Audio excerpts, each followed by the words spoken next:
ہم جس دور میں رہتے ہیں یہ ٹیکنالوجی کا دور ہے۔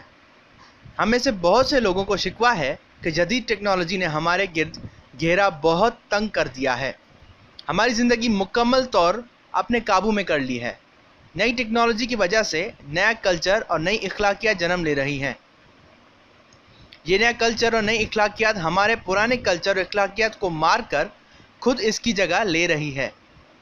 ہماری روایت غائب ہو رہی ہے، رسم و رواج دم توڑ رہے ہیں، اخلاقی ضابطے بدل رہے ہیں، انسانی رشتے ختم ہو رہے ہیں یا نئی شکل اختیار کر رہے ہیں۔ انسان کا انسان سے براہ راست تعلق و واسطہ کم ہو رہا ہے، اس کی جگہ کمپیوٹر، انٹرنیٹ اور سوشل میڈیا لے رہا ہے۔ انسان کا ایک دوسرے سے تعلق کا مقبول ترین ذریعہ in box, E mile, text بنتا جا رہا ہے۔ سماجی طور پر متحرک ہونے کا یہ پیمانہ نہیں ہے کہ آپ نے کتنی سماجی تقریبات میں شرکت کی، کتنے تعزیتی ریفرنسز میں شامل ہوئے، کتنے لوگوں کی عیادت کی، کتنے دکھ، درد یا خوشی غمی میں شرکت کی۔ سماجی طور پر متحرک ہونے کا پیمانہ یہ ہے کہ آپ کے ان باکس میں کتنے پیغامات کا تبادلہ ہوا، آپ کے پیج پر کتنے لائک ہیں، آپ کا پیغام کتنے لوگوں نے ری ٹویٹ کیا ہے۔ نئی ٹیکنالوجی کے بارے میں فکر مند لوگوں کو یہ سارے گلے شکوے بجا ہیں، مگر یہ ابتدا ہے جس کو ہم مستقبل کہتے ہیں۔ وہ صحیح معنوں میں ٹیکنالوجی کا زمانہ ہے، ایک ایسا زمانہ جس کا اوڑھنا بچھونا ہی ٹیکنالوجی ہوگی، یعنی جو کچھ مستقبل میں دیکھنا پڑے گا اس کے مقابلے میں جو کچھ ہم دیکھ رہے ہیں محض اس کی ایک ہلکی سی جھلک ہے۔ مستقبل میں کیا دیکھنا باقی ہے، اس پر مغرب میں وسیع پیمانے پر ادب تخلیق ہو رہا ہے۔ آئے دن نئی کتب سامنے آ رہی ہیں جو مستقبل قریب اور مستقبل بعید میں ٹیکنالوجی کے ساتھ انسان کے تعلق کو سمجھانے کی کوشش کر رہی ہیں۔ ہر سال اس تعلق پر ہزاروں کتب سامنے آتے ہیں۔ اس تیز رفتار زمانے میں یہ سب لٹریچر پڑھنا اور اس سے استفادہ کرنا بہت مشکل ہے، مگر اس کے بغیر لگتا ہے انسان نئی سوچ، نئی ایجادات اور نئے رجحانات سے ناواقف ہے۔ سال 2016 میں اس موضوع پر ایک دلچسپ کتاب آئی تھی۔ الیگزینڈر وائنسٹین کی یہ کتاب 13 افسانوں کا مجموعہ ہے۔ نئی دنیا کے بچے نامی اس کتاب میں اس مستقبل کی ہلکی سی جھلک ملتی ہے جو ہمارا انتظار کر رہا ہے۔ اس کتاب کے مطابق ہمارے مستقبل، یعنی جو ان سال نسل کی زندگی کا ایک اہم حصہ سوشل میڈیا ہے، جس کے ارد گرد کی زندگی گھومے گی۔ سوشل میڈیا پر آج بہت لوگوں کو شکوہ ہے کہ یہ عام دھارے کے میڈیا کی جگہ لے رہا ہے،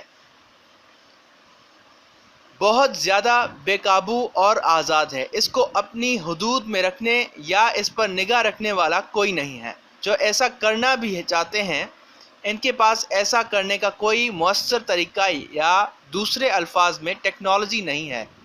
مگر یہ تو کچھ بھی نہیں اس طوفان کے مقابلے میں جس کا ہم مستقبل میں سامنا کرنے جا رہے ہیں۔ مستقبل کی نئی دنیا حقیقی معنوں میں سوشل میڈیا کے گرد گھوم رہی ہوگی۔ اس دور میں ہماری خوشی، غمی، کامیابی اور ناکامی کا دار و مدار سوشل میڈیا پر ہوگا۔ عام دھارے کے میڈیا یا سوشل میڈیا میں فرق مٹ جائے گا، دونوں ایک دوسرے میں ضم ہو جائیں گے۔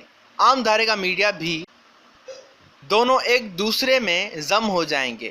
عام دھارے کا میڈیا بھی سوشل میڈیا ہی ہوگا، اور سوشل میڈیا نئے زمانے کی ایک نئی حقیقت، ایک نئی کمیونٹی ہوگی۔ آج بے شک سوشل میڈیا کو آزاد و بے قابو سمجھا جاتا ہے، مگر پھر بھی ہمارے دور کی متعلق العنان حکومتیں اور سماج کے دوسرے طاقت اور طبقات اس پر قابو پانے، اس کو محدود کرنے کی صلاحیت رکھتے ہیں۔ جن ممالک کے پاس جدید ترین ٹیکنالوجی ہے اور جن ممالک کے عوام کو بنیادی انسانی حقوق یا شہری آزادیوں کے لیے آئینی اور قانونی تحفظ نہیں ہے، وہاں حکومتیں سوشل میڈیا کی مختلف اقسام کو کنٹرول کرتی ہیں۔ وہ اپنے ملک کی سرحدوں کے اندر سوشل میڈیا کی پہنچ کو روک سکتی ہیں۔ ماضی میں یوٹیوب اور فیس بک کے ساتھ ایسا ہو چکا ہے۔ بس اوقات بعض مخصوص علاقوں میں سوشل میڈیا کو روکنے کے لیے انٹرنیٹ کو ہی بند کر دیا جاتا ہے، تو گویا فی الوقت ارباب اختیار کو اس معاملے پر کچھ نہ کچھ اختیار حاصل ہے، مگر مستقبل قریب میں ایسا شاید نہ ہو سکے۔ چنانچہ سوشل میڈیا پر کیا دیکھا جائے اور کیا نہ دیکھا جائے، یہ فیصلہ خود براہ راست دیکھنے والوں کے ہاتھ میں چلا جائے گا۔ نئی نسل اس ٹیکنالوجی کی برکت سے لامحدود آزادی کی مالک ہوگی۔ اگر اس پر کوئی حد ہوگی تو صرف وہ جو نئی نسل خود اپنے آپ پر عائد کرے گی۔ 1980 اور 90 کی دہائی میں سائنس فکشن ادب اور سائنس فکشن فلمز نے دنیا کو ورطہ حیرت میں ڈال دیا تھا۔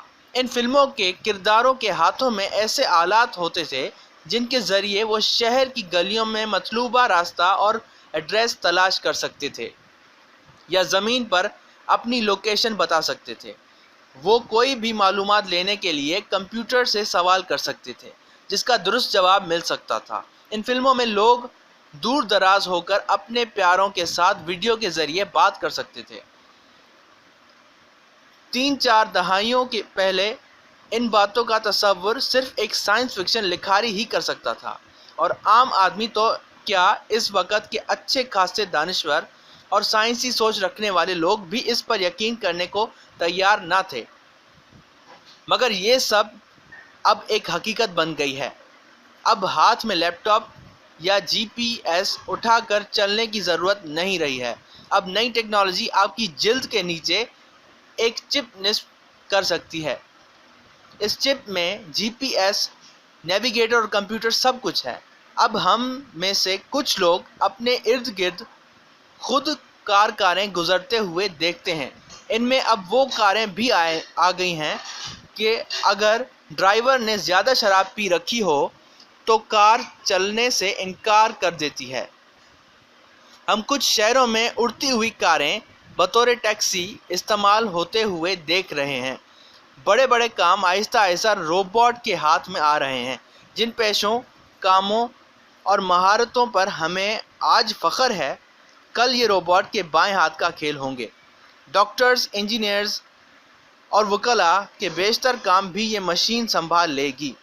جس طرح 20 سال پہلے کی سائنس فکشن ہمارے دور کی حقیقت بن چکی ہے، اس طرح جو آج کے دور کی سائنس فکشن ہے وہ کچھ عرصے بعد کی حقیقت بن جائے گی۔ روبوٹ سائنس فکشن اور خود سائنس کا بھی پسندیدہ موضوع رہا ہے، مگر ہمارے دور میں یہ فکشن نہیں رہا بلکہ یہ ایک حقیقت بن چکا ہے۔ مستقبل کے انسان کی سب سے بڑی ضرورت مجبوری اور ساتھی بھی روبوٹ ہوگا۔ جس طرح انسان سوشل میڈیا کے ذریعے حقیقی دنیا کے بجائے اپنی تخلیق کردہ دنیا میں رہے گا، اسی طرح روبوٹ کا انسانی زندگی میں عمل دخل اس قدر بڑھ جائے گا کہ انسان کے شب و روز روبوٹ کے سہارے گزریں گے۔